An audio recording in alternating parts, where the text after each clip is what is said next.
A study conducted by the American Psychological Association in 2006 found that people in the U.S. experience more stress during the holiday season, not less. In fact, more people reported that this season, more than any other, leaves you feeling overspent, overworked, and overwhelmed. So what can you do about it? In this episode, we're talking about the ruthless elimination of burnout coming up.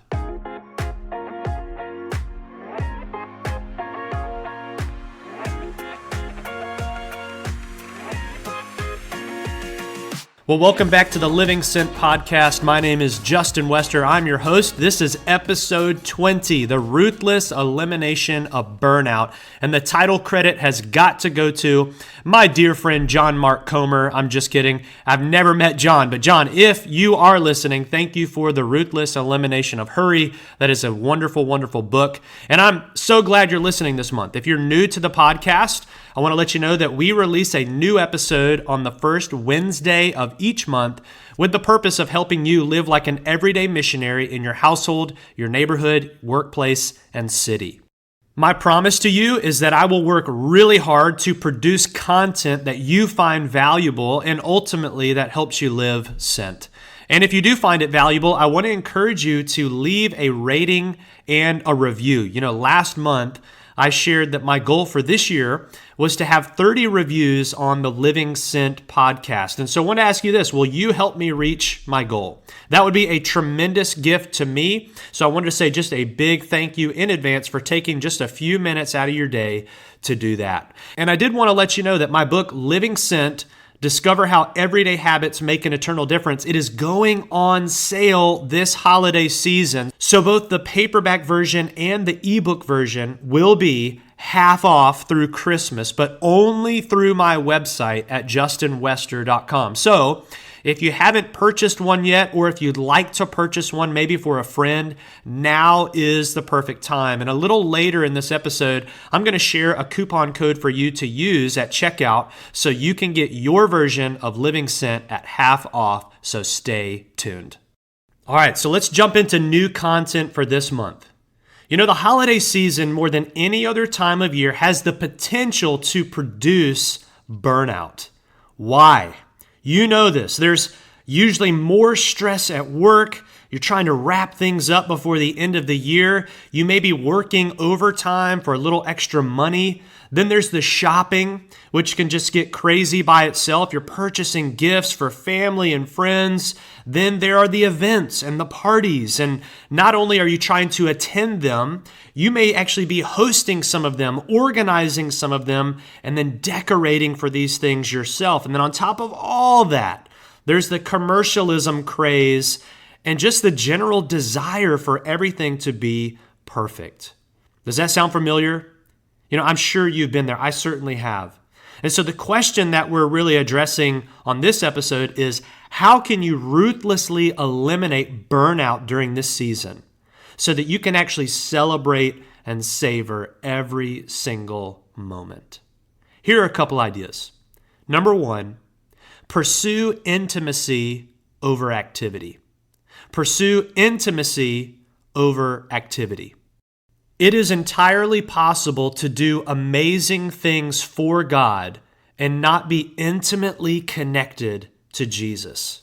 It's entirely possible to pour the majority of our time, our effort, and our resources into doing things for Him that we actually neglect our primary calling, which is to seek first the kingdom of God and His righteousness. Now, please don't misunderstand me. Doing things for God is good. We should be serving. We should be performing good works. We should be investing our time and our talents and our treasure. All of those things are good. But if we're not careful, we can get so caught up in activity that we forget all about intimacy. We can get so caught up in doing stuff for Him that we neglect actually being with Him. You see, there's this passage in Luke 10 that illustrates this. And in this passage, one of the people is caught up in activity for God. And they run themselves ragged doing things for Jesus, while the other person makes intimacy with God their priority. Luke 10, beginning in 38. Now as they went on their way, Jesus entered a village, And a woman named Martha welcomed him into her house. And she had a sister called Mary, who sat at the Lord's feet and listened to his teaching. But Martha was distracted with much serving. And she went up to him and said, Lord, do you not care that my sister has left me to serve alone? Tell her then to help me. But the Lord answered her, Martha, Martha, you are anxious and troubled about many things, but one thing is necessary. Mary has chosen the good portion, which will not be taken away from her. I want you to think about all the things that Martha could have told her friends. I opened my house to Jesus today. You are not going to believe this. Today, Jesus led a Bible study in my house. I heard that Jesus and his disciples, they were swinging through town, and I invited them into my house, and I even cooked this huge meal for them. I went all out. It worked perfectly. I had this, Pinterest recipe that I was just dying to try, and it came out perfectly. It was delicious. They all loved it.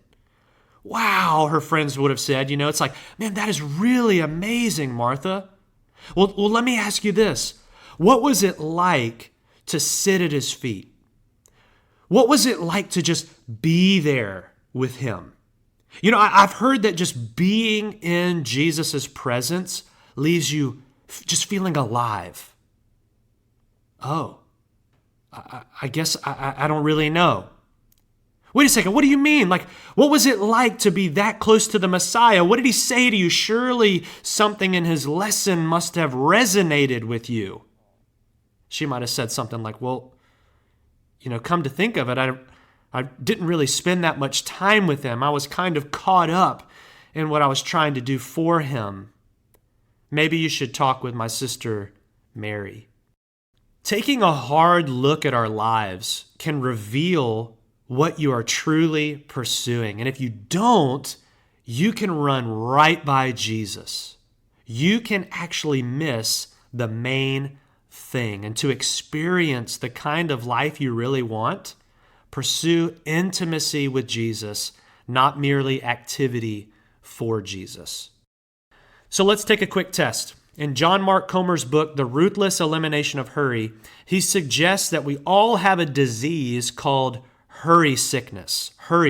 And so what I'd like to do is read through some of the symptoms of hurry sickness, and I want you to see if you have any of these symptoms. Are you ready? Number 1, irritability. You get mad or frustrated and annoyed way too easily.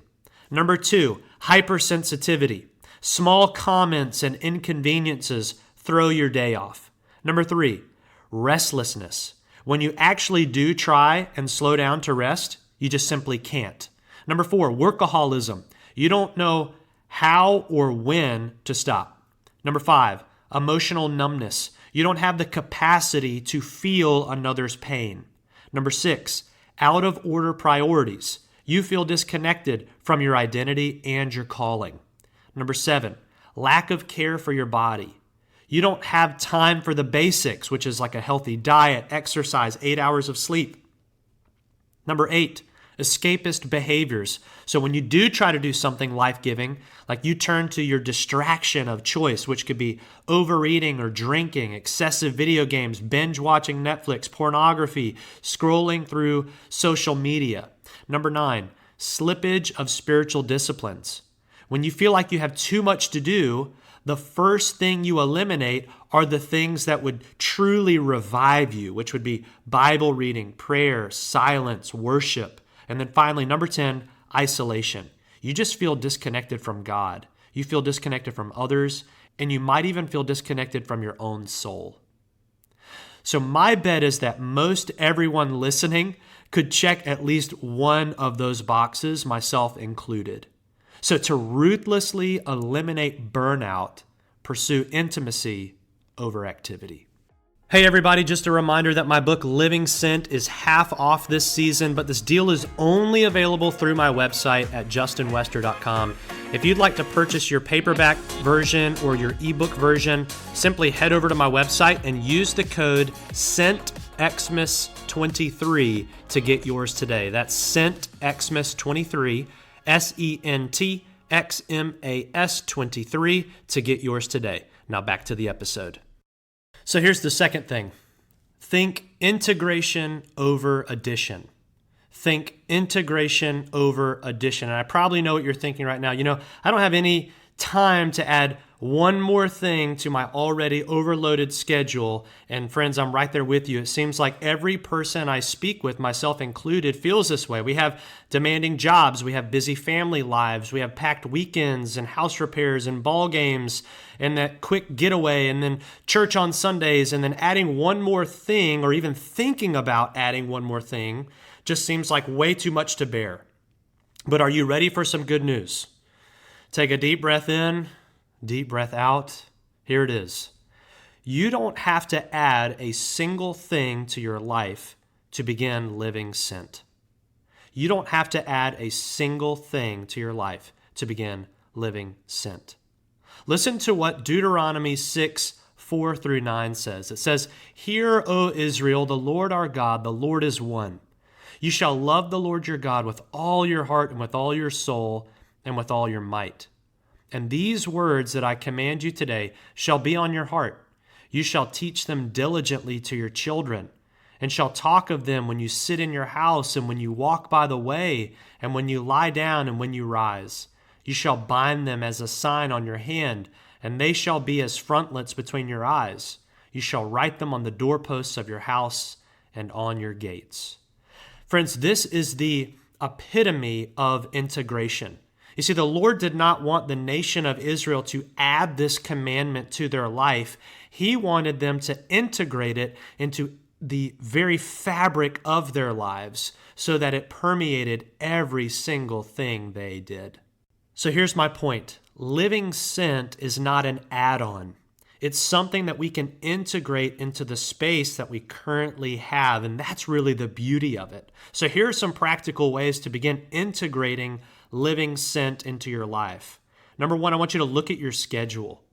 Instead of creating a new calendar event, which would be addition, ask yourself, where can I invite someone into what I'm already doing? That's integration. Do you hear the difference? So are you going out to eat this weekend? Invite somebody to join you. Are you and your family going to a concert or a kid's sporting event? Bring somebody along. Do you regularly take a walk around your neighborhood? Invite your next door neighbor to walk with you.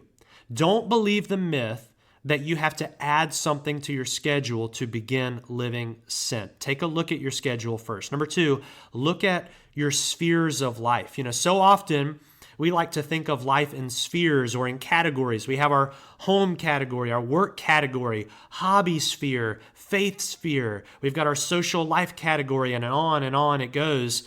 And my point here is not to discuss whether we should have these categories in the first place. I simply want to point out that these spheres typically do not cross-pollinate.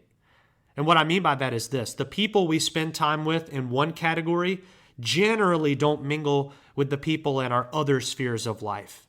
But let me ask you this: what if they did? What if we began to merge them together? So what would it look like for our faith category and our social life category to merge into one? What about our home sphere and our hobby sphere? Changing your thinking on this aspect of living sent can literally change your life. Think integration over addition. And finally, number three, be intentional over accidental. Be intentional over accidental.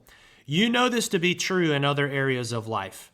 When you intentionally study for an exam, do you experience less peace or more? You probably experience more peace. When you intentionally get ready for a big presentation at your job, do you feel more anxiety or less? It's probably less.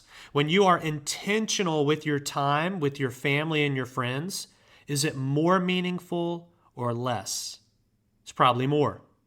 Being intentional simply means doing things on purpose with purpose. And the way you go about doing this is by preparing beforehand, being present in the moment, and then being prayerful afterwards. Let me say that again. The way you bring intentionality into your life is by preparing beforehand, being fully present when the moment arrives, and then being prayerful afterwards.